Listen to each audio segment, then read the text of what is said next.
Good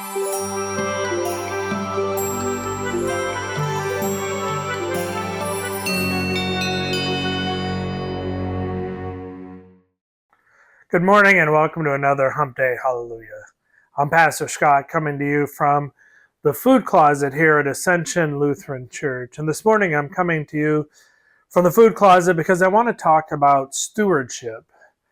Actually, I want to talk about generosity.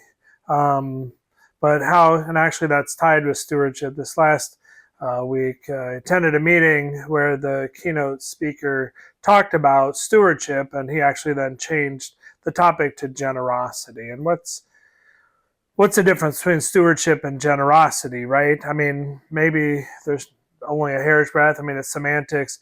But as we think about living generously, it is being generous with the resources that we have and providing for others. And our speaker made the distinction, Tim Brown is his name. He made the distinction between abundance and sufficiency. And that caught me, and it took a little while for me to kind of think that through and process that. I might have missed part of what he was saying because I was trying to understand the importance of that distinction. And he talked about, if we talk about things as being abundant, then we only think about sharing perhaps what's left over, right? If we've got an abundance of things, that means we have more than we need, and we only share the things that we don't need or that they spill over. Where sufficiency is that if you have what is sufficient, maybe you would be willing to share what is above and beyond what you need, what is sufficient for your needs, so that others might have their needs met. Generosity, I think, is about living life not only thinking of your own needs, but being aware of and thinking about the needs of others. And as followers of Jesus, I think each of us are called to acknowledge certainly our own personal relationship with him, but then also acknowledge how we live in relationship with everyone around us, and to remember the command to love the Lord your God and to love your neighbor as yourself. Last week, we had one of our housing insecure friends, a homeless gentleman who's been here quite a lot, and I've had a number of conversations with him. And someday he promises me he'll come on a Sunday to worship with us. So I'm not going to share his name with you in case he does, because I don't have his permission to tell this story. But I was asking about his girlfriend, and I knew he and his girlfriend had been working to turn their lives around, to get out of the rut they're in, to seek employment, and to get clean, and to kind of re-engage society in the ways that most of us would consider to be more normative than living on the street. And so I asked him about his girlfriend, and he told me that she had received a settlement. She'd been in an accident some time ago and received a settlement, and had bought a car and had gotten a job and had moved up to Auburn, where she was working full time and was doing great. And she invited him to come with her. And he said no. He said he's still working on some things himself. He didn't want to drag her down.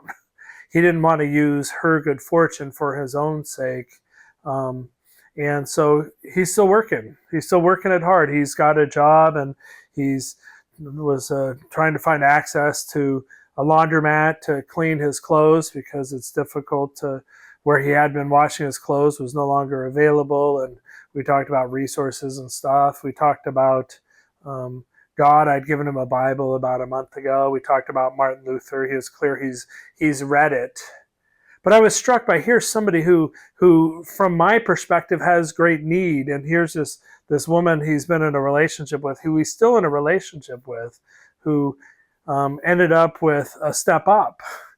And rather than go with her, he didn't want to pull her down.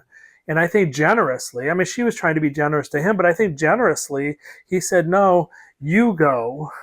I'll be here, and I will join you when I can get myself together.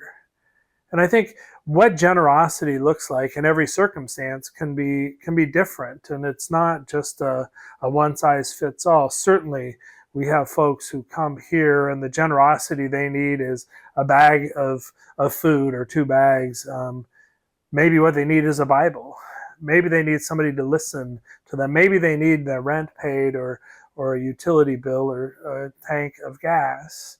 Maybe they need to know that they're seen and somebody remembers their name, not just that they're a person who comes in and asks for food, but actually sees them and knows their name. So that's my encouragement to you, as it's been an encouragement to me to be generous, to live generously, to try to imagine what that looks like today and see the opportunities to be generous to those whom you encounter, and also open yourself up to allowing other people to be generous to you, I think is another powerful and loving way to engage the world. Thanks for spending a part of this day with me. I look forward to seeing you next week for another Hump Day Hallelujah. Take care.